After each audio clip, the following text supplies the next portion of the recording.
You're listening to Permission to Shine, the podcast. Stories of overcoming obstacles and finding self-empowerment with Sharice Bisram, Inner Power Activation Leader. The Oxford Dictionary describes permission as the action of officially allowing someone to do a particular thing, consent, authorization. What if you were that someone and you gave yourself the permission to be everything you wanted to be and more? No more playing small and accepting less than. You are worthy of the life of your dreams, regardless of what it is that you've been through. And honestly, it's exactly what you've been through that has shaped you into the version of yourself that you are now. Like a diamond, you've endured so much, but instead of breaking, you have become stronger and brighter. And if that's not a reason to shine, then I don't know what is. And if nature can do it, then why the hell can't you? You are brave, you are strong, you are powerful, and you are enough. Hear my call and give yourself the permission to shine, because you don't realise how many people are inspired by your light. Hey everyone, and welcome back. I'm so excited to welcome an incredible artist that shares some really beautiful values that I have. And it's so lovely that I always say, like, your vibe attracts your tribe. And, you know, I'm really finding that with the guests that I'm having on the podcast at the moment. And I think that everyone is bringing such a unique twist on the real essence of why I started this podcast and why it's so important. So I'm really excited to introduce to you Liana. Hello, such an honor to be on such an amazing podcast. I really love the whole vibe of it, and I'm excited to have this conversation. So thank you for having me. No, thank you. I would love for you to kind of explain about your music for anyone that hasn't heard from you yet, because they will. I know they will for sure. So if you just kind of tell us about what type of artist you are, just to kind of introduce that to people, and then we'll kind of dig into your story a little bit as we move on. Yeah, sure. So I come from a drama school background. So I've been trained in a lot of different art forms, but specifically acting. And then I've had a long history with illness, and I've always used frequencies and other modalities to help me. And basically, I just realized that I also had it's kind of have to pull all the strings together, but I have had a long history with environmental work. And I came to this turning point where I realized people weren't going to care about the environment or people that were struggling upon the planet unless they were able to actually lift themselves up out of their own pain and turmoil, which then made me fascinated in making an album that could help this, just something that you could listen to. And basically, the album in itself can be listened to the full way through. It moves through each of the energetic chakra points in the body using solfeggio frequencies that are linked to those chakras. But you can also choose a single, like feeling heartbroken, listen to Anam Cara. And the aim also, rather than having, because I love spiritual music, but I wanted the music itself to sound different, something that you could listen to before you go out or before you headed to work, that had a different point for the, amazing stuff that I listen to now, like Miracle Tones and other great bands out there that are doing that. I wanted to have kind of different genre exploration of that type of music.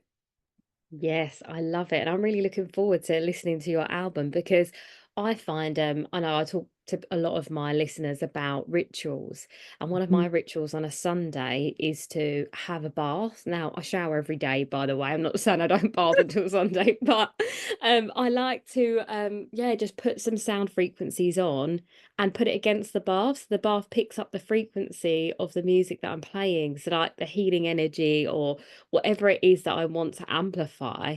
And even when I'm getting ready sometimes, especially now as we embark on Scorpio season and we're going to go to the depths of the underworld and like meet our shadow again, sound frequencies for me is just like that subliminal thing that I can put on in the background that I know is going to make me feel good. Because don't get me wrong, like I'm a hair in a bun, listen to rap music type of gal, but I equally want to feel mellow, chilled, and connected. So I feel like this album's going to be really, really amazing for all of what you said, because if you can listen to it when you're getting ready to go out, which, like you mentioned, some of the other artists, I definitely do that, and they're mixed into my playlist. So we might go to rap, and then we might go to listen to your energy in your body, and that is just my vibe completely. So I love all of that. But for anyone that doesn't know, I'd love for you to explain the benefits on the body. So you mentioned the chakras already, but I'd love for you to kind of yeah, connect that a little bit more as to why that's so important and why you chose to embed that in.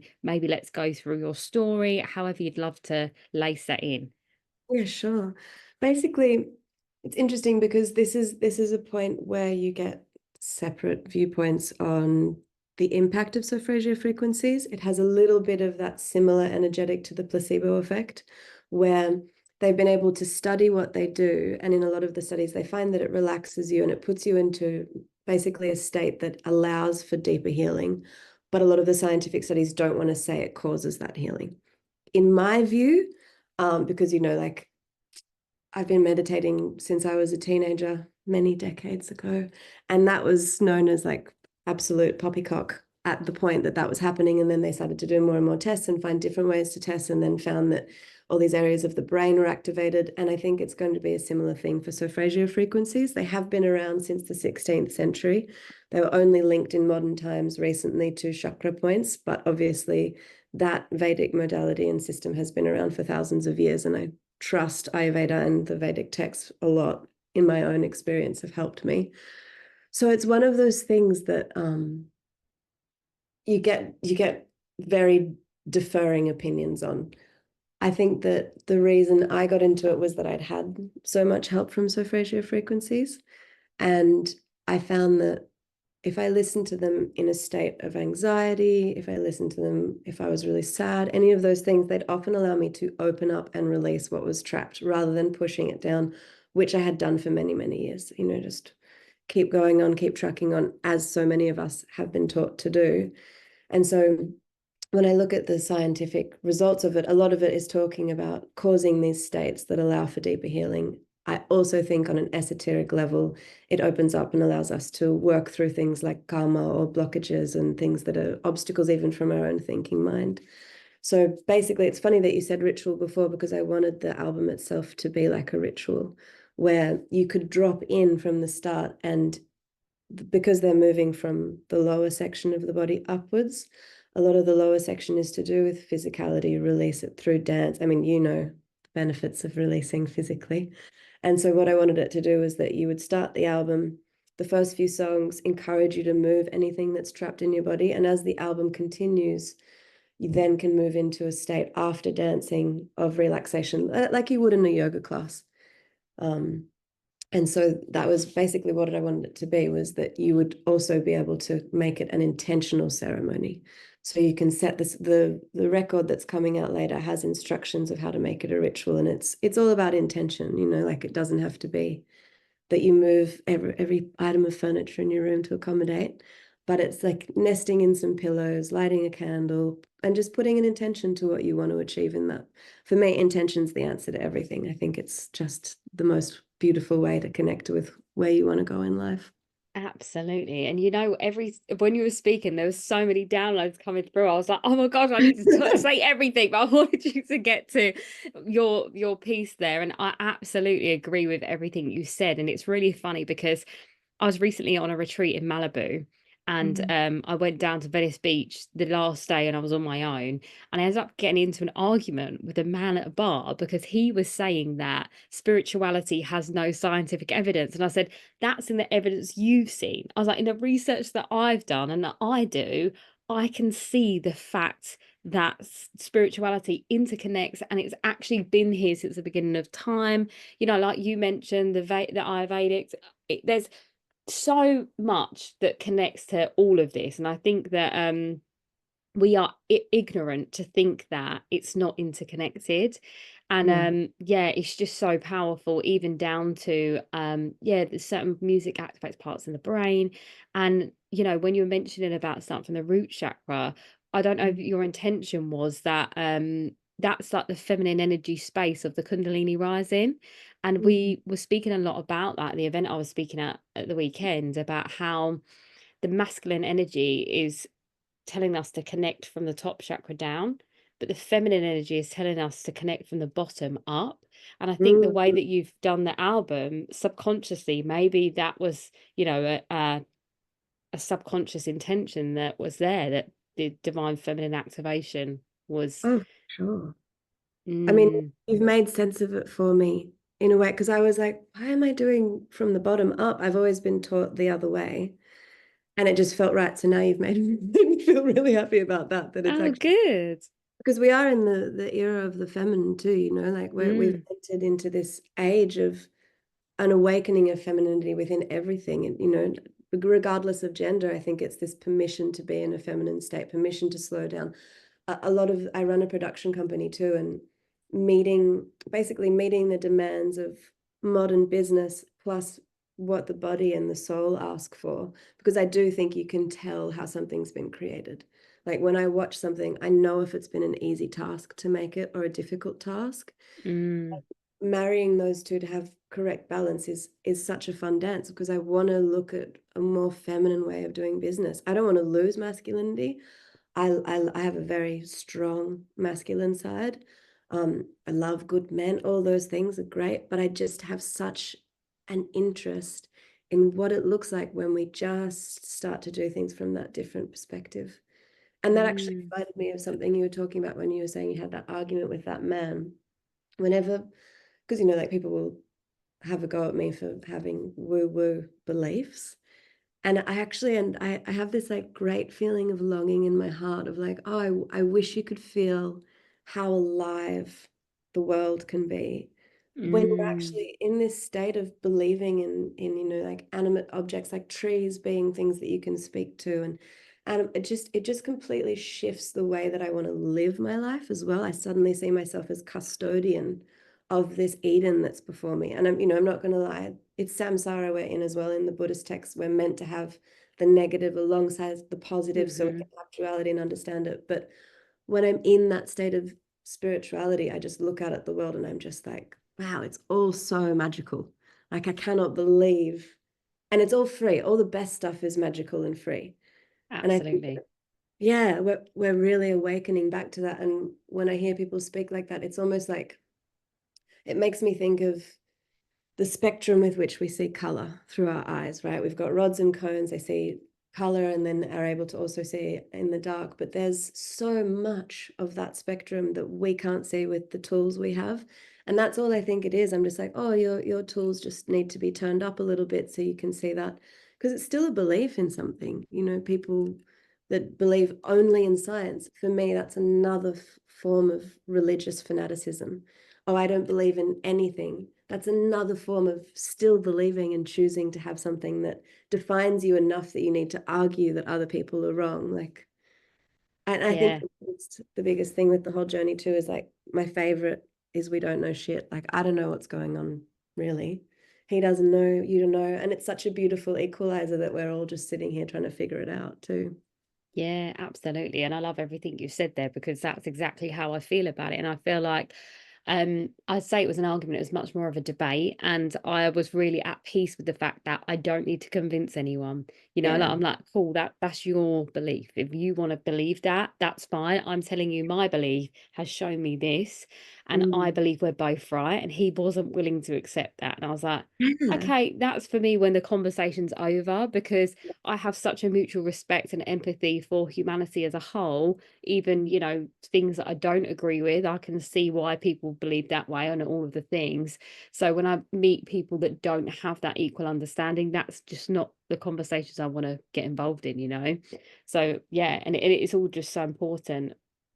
Like you said, the light and the darkness, all of that is so um deeply a part of the work that I do as well. And it's really lovely when I hear other people speak on it because I feel like my listeners obviously hear me say about this over and over again. So it's really lovely when I have someone else echo the same thing. And it's just, all of us that are on a mission here on this earth to do something greater than ourselves. I feel like we all have this understanding, and it's just, yeah, just Mm. hearing it in different ways, whether it be through music or through, a show that you watch on TV or a conversation with someone or a yoga practice. It's all the same echo, isn't it? From Mhm. our souls like telling us to open up and receive. And I think that for me is my understanding in my own body of what the feminine looks like is that receiving energy, because I think that for me life taught me, my experiences taught me to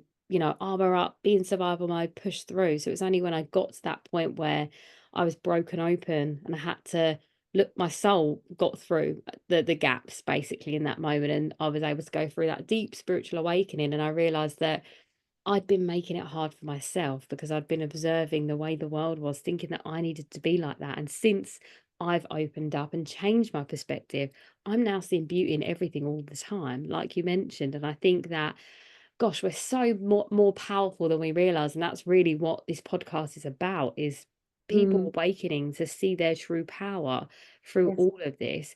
And I'd love for you to kind of share with us your journey of, what your healing journey looked like, or, what led you to this place now to become the woman that you are now. Yeah, okay. I love all of that. Thank you. It's just such a pleasure being on this podcast and speaking with you. I just wanted to say that it's such a nice Thank time you. to be able to sit and have a sweet conversation about the spirit together. Um, well, I was raised Wiccan from, I think I was in a coven from age 11, but it was something I couldn't talk about because in that tradition, obviously, for a long time, you had to have protected identities. So you weren't burnt at the stake, and those things have kind of filtered down. And there was at that point a lot of judgment towards Wicca. Like there's a lot of witches now. Um, I think that another aspect of my childhood was I grew up with all different religions around me. So I went to Bible study. I also went and learned about Buddhism. Later in life, I started learning about Taoism. And I think it was just this thirst to figure out how to deal with life when it got hard. I think that was the biggest motivator. And I think that I grew up with my mother, who was very into her Celtic lineage, and then my dad, who was very scientific, but his number one love was nature. So he almost found his spiritual connection through nature. And he was very sick from about age 12. He got my age 12, not his. He got Parkinson's and then he got emphysema and he had it for 22 years. And I think watching someone vanish with such a cruel disease was just the impetus that made me like, there has to be something more than this, because he was such a good, honorable man. He was so generous. He just upheld this amazing life, and none of it made sense to me with a lot of the things that I'd learned.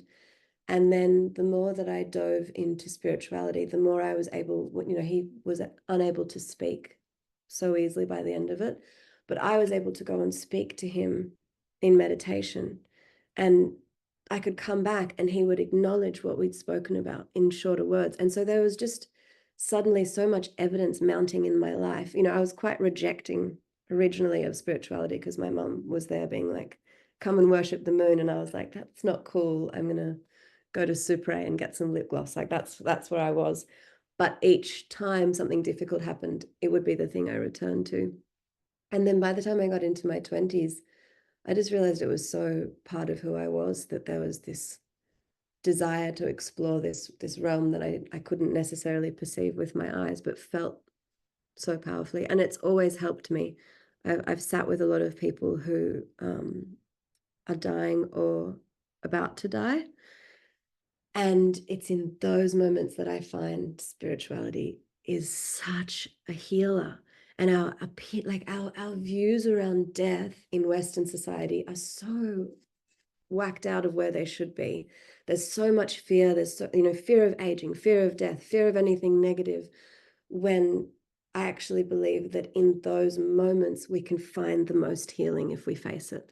Like one of my dad's friends, he got cancer and he chose to not have chemo because he'd done it once 10 years before. And he's like, you know what, I've lived a good life. I'm just going to go.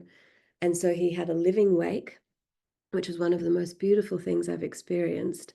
And then he drove across Australia and decided to die where he was born. And it wasn't, it's not like the whole thing was pretty and beautiful and a Hallmark card. It was hard too. But there was something so honorable in choosing death and facing it with full courage, and also being like, oh, I'm grateful for my life. I think so many people don't get to the end of their lives and turn around and say, yeah, I can go, I've done enough.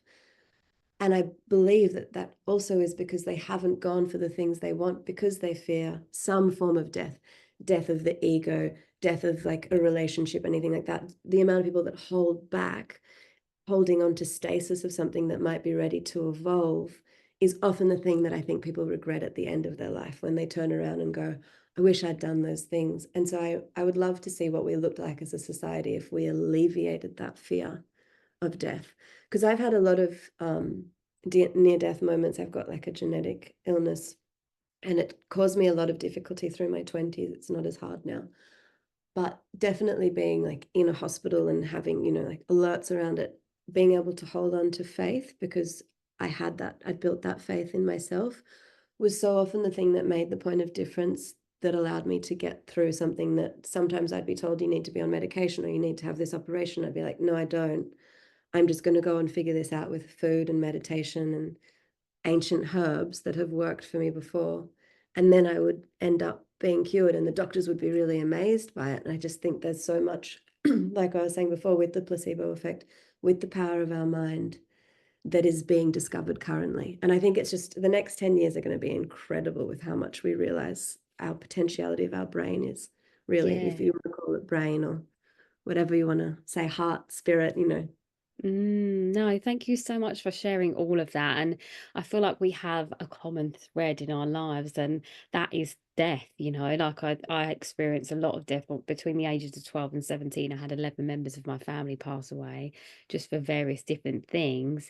And, you're something really important about, the fact your dad was such a noble man and he didn't deserve that disease. I actually had the opposite. So my dad was an alcoholic, and he was 45 when he died. And I Mm. had members of my family, like my nan, for example, who fought cancer twice back to back. And she was such a integral woman that, fought really hard for everything. And I was always disappointed in my dad that he tapped out because, Yeah, like and exactly what you said about that choice thing. And I think even then, I, I didn't get brought up in spirituality as deeply as you did, but I always had that knowing, and I could always feel energy through my hand chakras, always. And now I understand why, but back then I didn't. But I just knew that something wasn't clicking or something wasn't right. And I do now forgive my dad because I see that in my soul's journey, he did need to, be the way he was in my childhood, and he needed to pass away at that time in my life for me to become this version of me, which I understand. So there's no bad energy there at all. But at the time I was angry at him because I was like, these people have no choice, and you're choosing to put this substance within you and tap out of life when you could have fought through it. But again, yeah, that's my ego, presenting that opportunity. And that was obviously something our souls had made a pact for a long time ago in a universe far away. But it's just yeah, that understanding and watching, a lot of my relatives pass away very, very young. Like my cousin was 21 when she passed away, and it's just that, and it was, a sudden accident. And I think that for me, watching those people in my life pass away so early, no, only one of my relatives were 80 years old when they passed away during that time frame. Everyone was sort of 60, younger than 60. And I feel like even then I had like a lot of my family members have had connections to spirituality, and they said they were dreaming about these relatives saying about how they, wish they could have lived longer. And I always felt that as well when they were passing away. I was like, gosh, I've got to make this work now. And that was actually part of like my toxic trait, was that I have to make it because these people didn't get to. And I think mm, that that's almost, that was a blessing and a curse, because I now talk about this a lot in my own journey when I'm sharing my story about how that was ammunition and fuel to my fire, and the reason it pushed me forward. And I needed to go through all of that again to get to a point where I couldn't carry the weight of all of that responsibility, and that the parentalization that I'd, adopted at a young age, and all of the things, to then be able to, that armor to really buckle me to the ground, so then I could just shed it all and then yeah. blossom anew. That it was definitely the Phoenix moment. And I felt like I had a moment of emotion there when I was sharing that. And that's definitely the Scorpio energy, because I don't really share my story and get emotional anymore. But there must be something about our connection here that's like really shining a different light on that, which is really lovely. So thank you for holding this space as well. Um, but I think what I'm learning as well, more so in a deeper spiritual way, is that like we're all some sort of a star seed, right? And our reason to come here to Earth is to awaken the collective. And I think that what was really obvious for me this weekend was that everyone I'd spoken to that is doing this work right now has had some form of trauma to make them become the version of themselves. So even my listeners right now, if you're going for a really hard time in your life, your soul has chosen it. Okay, your soul chose for it to be hard for you, so just know that. So you need to wake up now. Okay. You need to wake up and take on that responsibility and transmute it, because this is really it, like this is the powerful space, isn't it? But I'd love to know, I mean, obviously the podcast is called Permission to Shine, and I'd love to know that moment where you really just yeah, just said, I'm not doing it like this anymore, or I'm taking my power back, or whatever that looked like for you. What would you say in your life was that moment? I think I've had a few moments. I don't know, maybe I needed multiple sheds for some reason. I'm Mm. stubborn sometimes. But I think I had a lot of fear around psychedelics and other entry points into awakening. And I think I'd also been raised with a certain level of dogma, as can happen when you're raised in particular spiritual contexts, that that's the one way and there's no other way to enter these emotions and experience within higher realms. So in my mid-20s, when I'd finished at drama school, I did have a big point of awakening when I found a lot of friends who were very similar to me. And so we could actually explore questions and new ways of relating.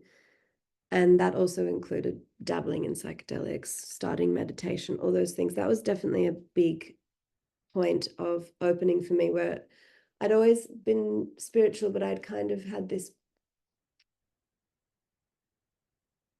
I don't know, I would almost say there was a powerlessness to it, that I had to hand everything over completely, and kind of, if something negative was happening, just grin and bear it and take it, instead of what I believe now, which is that I really can shift and co-create with the universe and people around me. I'd seen versions of miracles happen when I was growing up, women who couldn't fall pregnant, falling pregnant, that we got in our coven, and we do whip ups, which is a way of kind of having circling energy with a chant.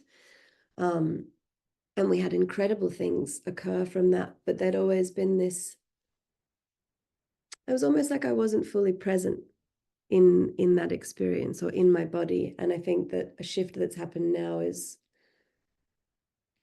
definitely after my dad died too. That would be the second point, that I had a big awakening, because I was on the other side of the world from my whole family. I couldn't get back because it was COVID, so I couldn't enter Australia.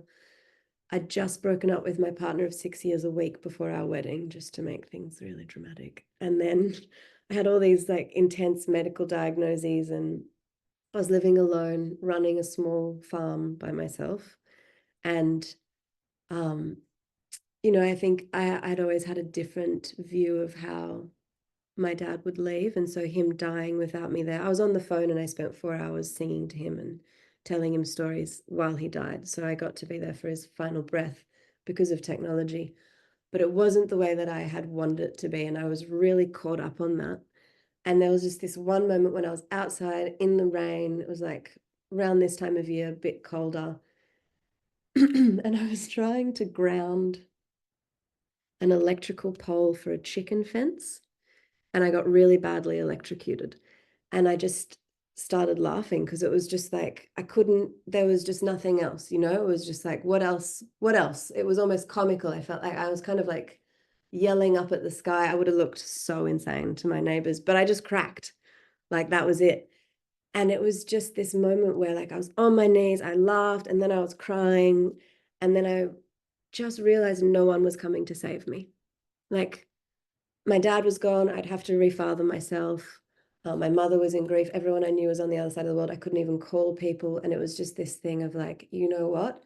You are the only person who's going to get you up right now and hold you. So, baby, get up. You can do it. And it was just this like marriage within myself that I think integrated my whole life's learnings in that moment of falling madly in love with myself. I think that was the biggest part of it. And that was also because I wasn't there being in love with myself like I'm the best person ever. It was I'd gone through so much of my shadow and integrated and loved and understood why I had those shadow aspects, whether it was from, trauma that had happened when I was younger or some survival technique, or, there were so many different things that fell into why I was doing some things that I didn't want to continue doing. But instead of pushing it away and like trying to run from it, I just came with open arms for those years before, so that in that moment of integration, I could really say I loved me. I loved the fact that I could be fiery. Like I wasn't suddenly being like, you're a bad person. I was being like, I understand you. And now we've got tools and ways to release things. So that fire's so fucking welcome, baby. Like bring it, let's dance. So I think that was like the integration point. I don't know. I think there's probably multiple awakenings throughout your life, Mm. but those two are the big ones for me, like finding community and then finding myself probably. Yeah, I love that so much. And there's so much of your story that I just deeply resonate with. And I loved that moment where, I mean, not that you got electrocuted, but just how that all tied in together. Because it's really those moments, isn't it? I remember my family home that had been, in my life for 30 years, and I'd fallen down the stairs. And it was in that moment that and the stairs are steep, they're like that. And I fell all the way down from the top. And that was like the universe saying to me, release. And at the bottom, I cried for 20 minutes. Now, I didn't cry in front of anyone for like 10, 20 years. Like I bottled everything up. I was so toxic masculine. It was just ridiculous. So in that moment, like my mum was downstairs, my little niece that was like 2 years old, and I just sobbed for 20 minutes. And actually my mum did hold me and my niece held me, and I just was held in that space. And I just never allowed anyone to really hold me like that vulnerable, that little girl me, that was who was crying. So yeah, everything you're saying, I just feel like, yeah, I can see it as you're speaking it, and I can see it, and I wonder what the chickens were doing in that moment. Well, they were probably laughing at me. To be fair, I would have been quite the picture. But I think that you're right. And I think that in the last few years, like the last 5 years, so many people have faced the darkest aspects of their lives or themselves. And I do think that we're finding all these ways to interconnect through these light points and have Mm, empathy that so wasn't there before. Like growing up with a really sick dad, people didn't understand illness. Where I was growing up, there was almost this level of like fear of it being contagious. Like I don't want to catch that bad vibe. And mm, I think when it's a disease that has no cure and the person starts to vanish and it was not pretty by the end of it, there's so many people that turn away from it, whereas now I think there's so much more awareness and most people have been touched by the pain mm, of death. Most people understand what it's like to sit in a hospital waiting for someone to hopefully wake up that might not wake up. And I think that even though it's a very difficult thing to go through, I do believe it's a benefit that we have ways to connect to each other. And for me, empathy is the thing that will cure the world. absolutely. I And think, that's something that I teach. Yeah. Sorry, I yeah. just didn't mean to butt in there. But yeah, I Mm, think that for me, I literally delivered a webinar yesterday, and the link's going to be below for anyone that's listening, didn't get to join me live, about divine feminine leadership. And for mm, me, like one of the core things, or two of the core things that we're speaking about right now, is vulnerability and mm, empathy. And I think mm, they are just the core pillars of what divine feminine leadership looks like, and how we're going to exactly change the world in this space. And you've mentioned it in there, and I'm always going on about tools, having these tools that we use for ourselves to help us find our way out of the darkness. And that is mhm, just fundamental. And every great leader or visionary that I speak to on the podcast or in person, they have some form of tools that act as a roadmap to help them find their way out the darkness. And actually a big part of that is embracing the darkness, that a lot of us we get sort of caught up in, okay, how do I get out of this now? But it's actually like, okay, this is happening, let me sit in it for a moment and for as long as I need to, and then figure mm, out what feels like the right thing to do, instead of just mm, doing it, which is obviously the masculine. So I think mhm, that that's so powerful. And even the mention of community there, that's also just a fundamental part of our ancestral lineage as women, you know, like you're talking Mm, about the Wicca connection there for your heritage. Like that's, you know, a lot of us can trace ourselves back to some form of witchiness or some form of um dancing around a fire, you know, to bring in good energy. Like I used to deliver dance workshops, and they talk about African dance, for example, it's tribal dancing.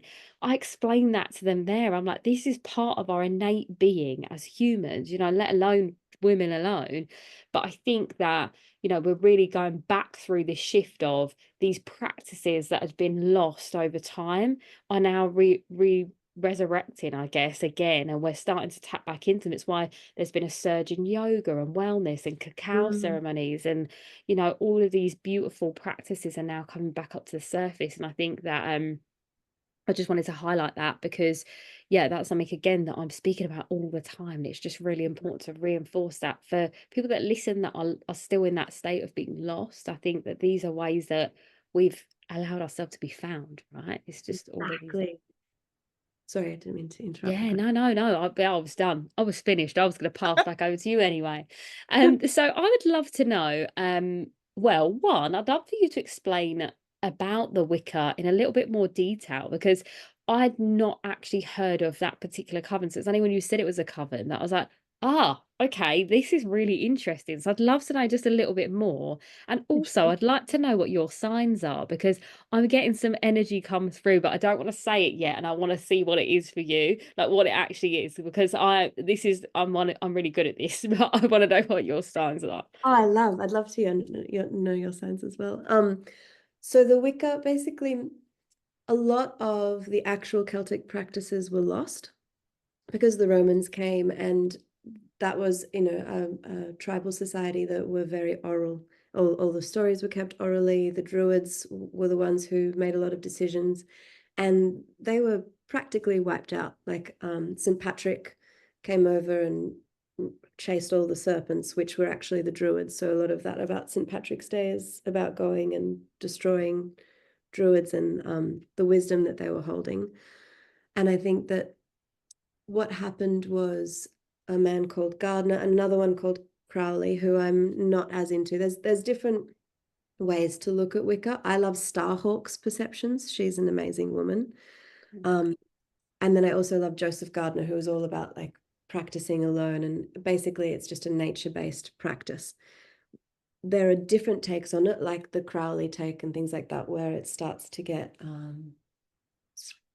mixed in my opinion, with Satanism, Yeah, which isn't my vibe. no, So, and blessings to whoever's believing in whatever they want. For me, I love Wicca because it echoes a lot of the other practices that I've had the honor of witnessing. Like I've witnessed a smoking ceremony in Australia by Kukuyalanji elders, and a lot of the stuff that we were talking about even in that ceremony crossed over, which is follow the seasons. mm, There's 13 goals of the witch, and so like a lot of those things are like keep your words in good order, keep your thoughts in good order, meditate, honor the bee and the bird and the ocean because they're just as important as you are in this world. Eat well, treat your body like a temple. There's a breakdown of those 13 rules, and I think that they are echoed around the world in a lot of practices. And I'm grateful that we've had wisdom keepers of all different modalities that have been brave enough to hold on to those lessons and teachings and practices in the face of extreme adversity. And I also think that's why you get a lot of people who are white cherry picking from different religions and practices because there's that hunger and that inner turmoil of knowing on a deep subconscious level that you have been, that your ties to your ancestors has been destroyed. Essentially, there's been a level of colonialism that's taken that, and then the acts that have come afterwards have been that inner colonialism within those individuals that lost the memory of what it's like knowing that the land is an extension of your body. The land is where 4,000 years of ancestors have been buried. All the babies have been birthed under that tree. We've lost all of that. So there's no permission to take from other practices and religions. I get, kind of upset about that. I look at witch talk and there's people doing like closed voodoo practices without permission.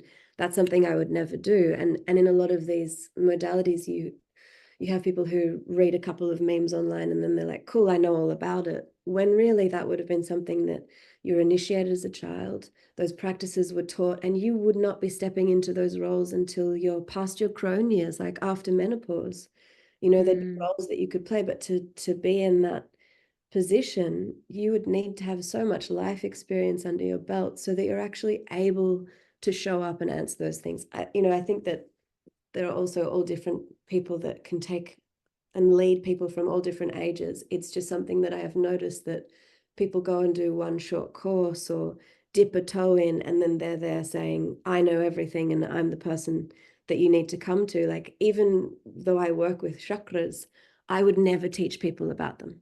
I would never be like, oh, come to me for this course, because I would also be like, well, actually, I'd much preferred to teach you about all the different Celtic trees and what they mean, because it sings in my blood, and I love learning other cultures. I just never want to like I do. I'm a Reiki master, and I have such a thing against teaching it because I'm also like, well, I'm not from that lineage. So now I'm doing a decolonizing Reiki course just so I can make sure that I'm not perpetuating anything through my blindness.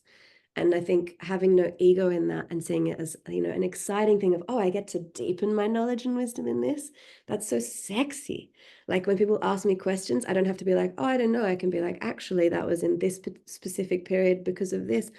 I think that we really want to look like, and it is that ego based. We want to look like I know what's going on and I've got it all handled. But back to that thought of, we don't know shit. And even more so, we know much less than we used to, because we're so separated from source in all those mm. different cultures.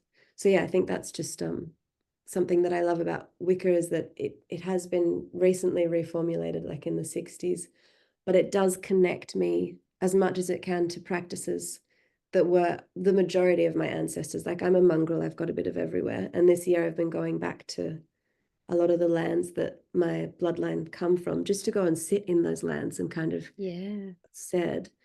And I think that that also doesn't take away from people who are connected to cultures too. I think that you can be completely connected to a culture that you don't have any bloodline, and as long as everything's being done with honor and there's appropriate ways of paying forward the knowledge you're learning, then it's wonderful. But I think that there's just this thing that happens where and it feels like it's a similar shadow of that colonialism of, I've learned this thing, now I need to own it. Absolutely. And it's so beautiful to hear you speak on that. I really loved hearing about the Wicca in more detail because yeah, you're right. Like even for me on social media, I'm watching like people say witchy things and do witchy things. And like for me, my view and how I perceive life is from a spiritual perspective and like a vast understanding of a little bit of everything. But Mm. most importantly, I just go with what resonates with me. But I don't know as a person of color if I feel like there's more permission to do that because I think where you just said about the colonialism, I really know what you mean. And I Mhm. feel that and I see that. And I don't know if because my bloodlines are so widely spread that maybe there is a little bit more of an intersective connection, but also I have a real deep knowing of um my past lives have been for really long, like all the readings I've had and connections I've had to this, it's been like I've lived so many different lives in so many different parts of the world. And my most recent one that I had, she said to me she can't tell me where my last life was because I've lived so many. So that was a really Wow. beautiful thing. And how I see culture and tradition now, I would never practice anything that I don't know about or Mm.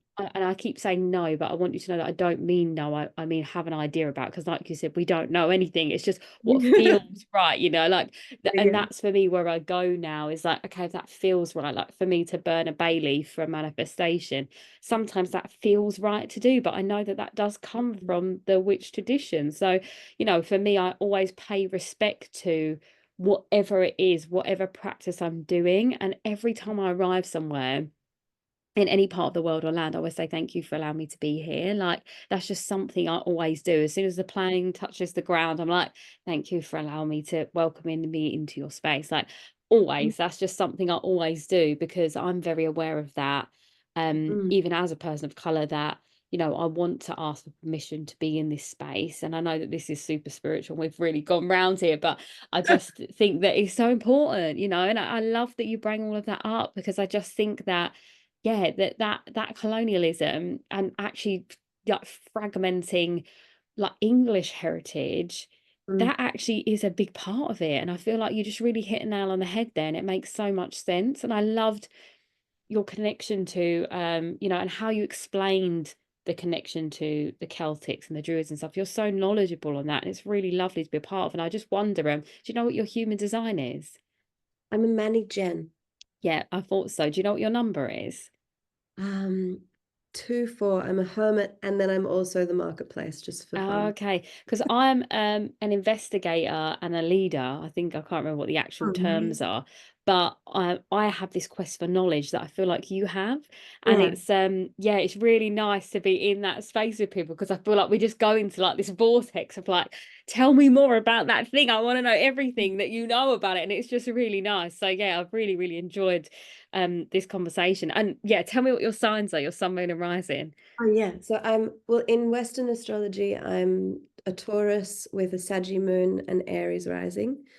But in Vedic astrology, which is based off the moon, so I'm actually a Scorpio moon, Pisces rising, and an Aries sun, which I was like, great. I love Aries. I just don't want to be one. Sorry if you are one. Are you Yeah, one? no, no, I'm not. But Okay. I definitely felt that for you. So I felt that you were either Scorpio, something rising or moon, Mm. and or Cancer. And then I Mm. felt like you've got either Pisces, Sagittarius, and or Aries within that mix. So it's quite funny that Wow. you have. So I'm glad that that's accurate. I'm impressed. So I'm in Vedic astrology, which I also follow. I'm Leo Sun, Leo Rising, and Oh, Capricorn Moon. And oh, I then love. in like Western astrology, it puts me as a Virgo rising, which I'm not. So Leo Sun, Virgo rising, and then still Capricorn Moon. So yeah, it's funny because there's no part of me that, well, I say no part of me that's Virgo. There obviously is some sort of essence of us in it all the chart, but when I read that, I'm like, that's just not me. Sometimes I read the breakdown and I'm like, no, no, don't resonate with that at all. But again, it's the feeling, right, of what connects, I think, more than anything. But I definitely am more connected to Vedic astrology, and I can kind of loosely read those charts. So even with my own clients, like as soon as they come in, I'm like, right, let's see what you are, so I can then help you guide you through in a way that I understand. Like for example, like earth signs like practicality, and they like to know when the things are, like the facts and figures, to see the Mm. growth that way. Whereas a fire sign wants to take action and know how can they do that, how can they step into their authority more in that space. And a water sign wants to feel what feels right, and the Mm. earth signs are just quite flexible and they just like to talk. So it's like these little ways, these little modalities kind of, yeah, help me guide people, but also myself. Like I so Mm. heavily follow that myself, but equally again, I just want to keep saying it's what feels right. And I think that I say that, but that comes with the knowing of your full self as much as you can, and I think that if you haven't been broken open and had to repair your parts of yourself, I think the version of you that knows themselves is a completely different version, because the ego-led version of me didn't know. She Mm-mm. wasn't listening to the signs, she wasn't listening to her intuition, she wasn't um being open to even nature and the seasons, like you've mentioned so many times, that I'm so deeply aware of. I talk about our inner seasons all the time. And yeah, I just think that the more we deepen you know, ourselves, and the knowledge of ourselves is when we find the answers are quite easy, aren't they? They Yeah, come to you. Um, More than us searching. But yeah, I feel like I've gone off on a tangent there, but I loved all of it. I loved every part of it. So please tell me about where people can find you, when the album's coming out, and all of those details. amazing. Well, I was one thing I was just going to say on the end of that was even discussing the difference with the originator Vedic astrology and then Western astrology, like when I found out about that, that it was based off the moon and that it had just had men come in and be like, oh, no, it makes more sense to go off the sun, and how much we lost in just not paying attention to what the originators of that concept were saying. I think that's like the important part that I was trying to say before. Like, I think if you're called to a culture and you don't have a bloodline, I'm not saying don't go and, like have honor and love of that culture and whatever you're drawn to learn to. I think it's just not learning from an actual wisdom keeper and cherry picking that feels Yeah. like it's a continuation of the damage of those modalities. So I just wanted to have Mm. clarity because I also love going off to other places and dropping in with a culture that has nothing to do with me because there's so much to learn. Oh, Um, absolutely. yeah. So basically, the album itself is coming out on Samhain, which is our celebration of Halloween. It's the originator of it. And because in Wicca, you have Sabbats and Esbats for the year. So you might have seen like midsummer celebrations and things like that. They've got one for each turning point within the weather, and it's opposite in Australia. So when we have our like Samhain celebration, there's the opposing like celebration of summer beginning when you're going into winter here. So I was trying to also link both of them around the world, and that one made the most sense because it's also the Witch's New Year. So it comes out on the 31st of October. It's out on all platforms. Fairy Band is the social media that you can find me on, FAERY, and then band. I'm not the best social person, but I will get better. I love that so much. And I'll pop all the links into the description so anyone can just find it and click, because I'm going to launch this when the album's out. So for everyone, it will be out already. So it's down there. You'll find it. And yeah, I've really loved speaking with you. I feel like you've got such a lovely energy about you. And um, I don't want that to sound basic either. That's not what I'm Oh, I trying to love it. say. You It's as well. but I feel like there's that real celestial connection. Like I've really felt that. As soon as you started talking, I felt that real moon energy. So it Mm, makes so much sense with everything you've been saying, that I really feel that um within you, like you're embodying that feminine energy, mm. that goddess energy. Maybe Thank- maybe as well because of Scorpio season, it might be a bit of Hecate or one of the Oh, I goddesses love it. there. Yes, Yeah, please. Love a bit coming of through, coming through. Oh, I love it all. But to round off, I always do like a little message that I call soul to soul message. And it's kind of you tap into your soul right now and just share what your soul wants this conversation Mm. to end with. Oh, thank you so much for the opportunity to chat with you. You also are a very beautiful human with a wonderful energy. It's been such a pleasure. Thank you. Um, mm,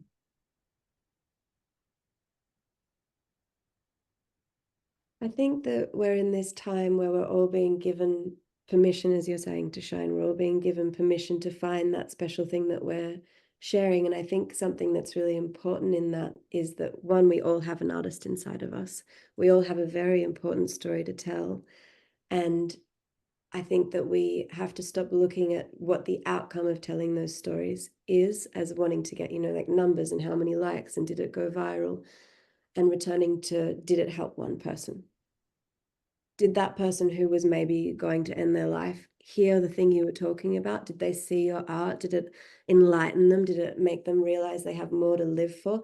That for me is the most important thing about sharing art with each other in whatever form it is. And I do believe that everyone has something important to say. Everyone has a moment that's important to allow for them to shine in that particular niche that they've, honed out for themselves. So I just want to encourage everyone who's listening that if you've got something you want to share, share it. Like, do it now.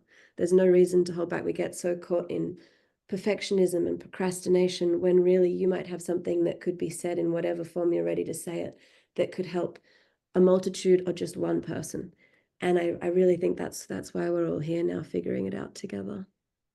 Yeah, thank you so much. And actually, that's the whole reason I started this, because of my whole intention was if I just help one person, then I Mm, would have fulfilled my mission here on this earth, which, I'm continuing to do. So thank you so much for being here, for the work you do, for the human being you are and the soul that you are. I feel like yeah, you're doing some amazing things in this universe right now. So thank you so thank much. you. You too. It's been such a pleasure.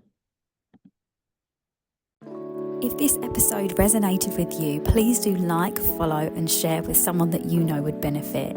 If you're looking to dive in deeper to becoming your most unapologetic, most authentic, shining self, please do head to my website and join my newsletter, where you'll find out about all of my upcoming events and speaking opportunities and all of the things that I have going on. And also, if you would like to work with me, please do drop me a DM on any of my socials or through my website. Love and light.